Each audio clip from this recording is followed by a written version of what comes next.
waxaan halkan kaga hadlayaa aniga oo wata magaca ciidanka asluubta. waxaan halkan kaga hadlayaa dhacdadii shalay ka dhacday kawaanka malayga israsaasayntii halkaas ka dhacday aan rabaa inaan faahfaahin fiican ka dhiibo maadaama odayaashii halkaas marayay ay dhaheen annagana loogu dan lahaa. yaan rabaa wax runa inaan ka sheego. laba carabna maliyo shalay waan hadlay, laakiin Soomaalida waxay tiraahdaa hadal waa mergi oo hadba meel u jeesta. ciidanka asluubtu faalan ka dhiibaya waa ka warbixinaya maadaama taliye ciidanka asluubta ana. ciidanka asluubtu waa ciidan qaranka Soomaaliyeed ayay meesha u joogaan. hawshii loo idmadayna hayaan inta gooboodo ay degan yihiin hawshaasay ka wadaan. uma joogaan inay qof ku dhibaateeyaan, uma joogaan inay qof Soomaali ah ku dilaan, muwaadin Soomaali inay ku dilaan uma joogaan. darajo kastaba ha wato, ama ha soo wara ama ha soo mar ama hadda ha haysta darajada, inay ku dhibaateeyaan uma joogaan. waxay u joogaan inay ilaaliyaan amniga qaranka iyo ummadda, gaar ahaan maxkamadaha iyo maxaabiista xabsiga dhaxal lagu hayo. gaar ahaan maxkamadaha iyo maxaabiista xabsiga dhaxal lagu hayo. qof muwaadin ah oo taarget ay u yihiin oo amar ku qabaan inay dilaan ma jirto, mana dhici karto. ciddi tiri aniga la igu sugaayay meesha kelmadda ayada raali gelin ha ka dhiibeen. waxaan leenahay waliba mas'uuliyiintii wadanka soo martay meesha ugu sareyso arrimaha ku hadlay, ciidanka waa ciidankoodii raali gelin ha siiyeen. ciidanka asluubta waa ciidan aan qabiil u shaqaynaynin, waa ciidan aan arrimo qabiil ka qayb qaadanaynin una tagaynin, kaliya ku eg ciidan qaran inay yihiin muujinayo astaanteedana wato waay. taas waa shaqadii ciidanka asluubta. madaxda aan raali gelinta ka rabnana ayagu ma sugaynine kelmadda ayada hadday cid u sheegtay wataas.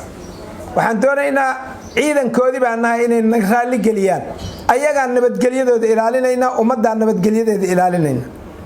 dalka waxa yaalla waa ogtihiin, wadada kaliya ugu nabadgelyada badan halaha yarka oo aan deganna oo la maray, wadada kaliya dalka ugu nabadgelyada badan waay. waxaan codsanaynaa annagana inaysan dacayadaynin, waxaanan ahayn ay nagu sheegin. askartoodii baan nahay, ayagaan ilaalinaynaa.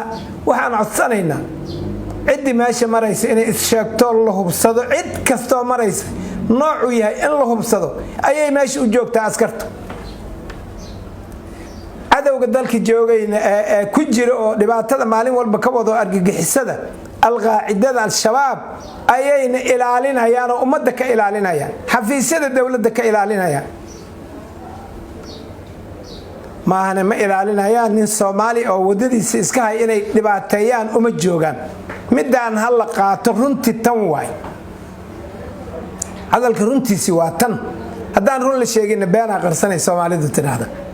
siday wax u dhaceen aan ku daraaya. gaariga Cabdibilaha maray askarta waxay ahayd inuu istaago oo yiraahdo madaxweynihii hore Xasan Sheekh Maxamuud aan wadnaa. askarta jidkay u furi lahayd, waa la soo dhaweyn lahaa.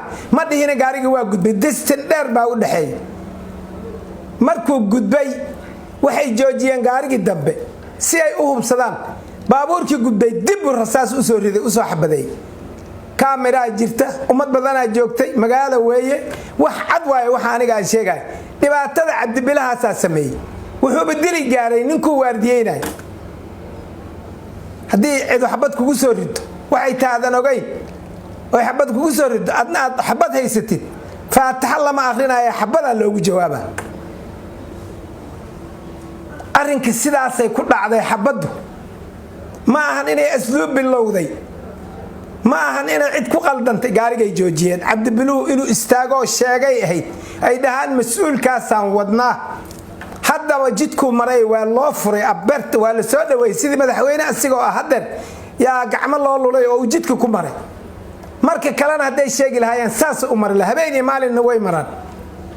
madax ummadda mas'uuliyiinta siyaasiyiinta ayna ka masuugin askariga jidka taagan inay isu sheegaan ayna ka masuugin oo ay isku dayeen inay xoog ku maraan waraday nabadgelyadaada ilaalinayaan ummadda ilaalinayaan isu sheeg waxba kuma dhihi kara askariga waa ku soo dhaweynaya laakiin haddii adna aadan is soo sheegin ama aadan is sheegin waa laba kelmadood is soo sheegin ama aadan is sheegin staafkaagina meelan dhaweyn uu taagan yahay asna una wax sheegin muxuu wadaa staaf ugu yahay staaf wuxuu yahay inuu istaaga baabuurka meesha askartu ila war madaxweynaha horaan wadnaay wadada u fura gaarigiisa lama joojiyeen dhabti inaan ka leexana ma idaan colaad u qabna gaar ah oo meesha u joognaa ma jirto shaqo qarana u joognaa hanugula tixgeliyo asluubtuna dambiile ma askari meel taagan oo qaran oo waardiye u taagan oo calaamadiisi wata ma aha kuwa yani meesha taagan in la yiraahdo anigu igu sugaayeen taas ayadaan nama qabato meeshana waa nugula ogyahay burcadnimo kuma deganin ciidan qaran baan nahay oo meesha degan oo aagaas lagu ogyahay cid walbana waa nagu ogta noo ogolaada inaad istaagtaan oo sukaana sheegtaan in la yiraahdo askarigi waa dambiile hala baaro dambiile ma aha hadduu askariga dambiile ana dambiile aniga hala baaro anna waxaan ku hadlaay waa arki doontaa ساكوية وارديان صارني وحاني إلالي عدو إلالي حفيسيدا إلالي قارقة قرح وضع إلالي هربصو إلالي ننك محيه هيتو إسو صاحر حريو إنو غر حرب كإلالي تيبو تاقي هبيني مال دنبيلاتها إن لوغو درماه مدكالي وحاميش مراي مدحويني هوري حسن الشيخ محمود madaxweynaha waxaan ka codsanaynaa inuu xasuusnaado askartiisa inay tahay kuwa shalay madaxweynaha u ahaa maantana uu raadinayo inuu bari u noqdo inay tahay inuu xasuusnaadaan ka codsanaynaa waxaan leenahay cid kastoo meeshaas marayso oo muwaadina oo run sheega askartaas waa dhibaataysan yihiin in gacan la siiyo waxay ilaalinayaan cadowgii dalkan qarxinayo oo la soo kuusay oo 2000 oo nin tiradooda gaartay yaa meesha ku jiro ilaalinaya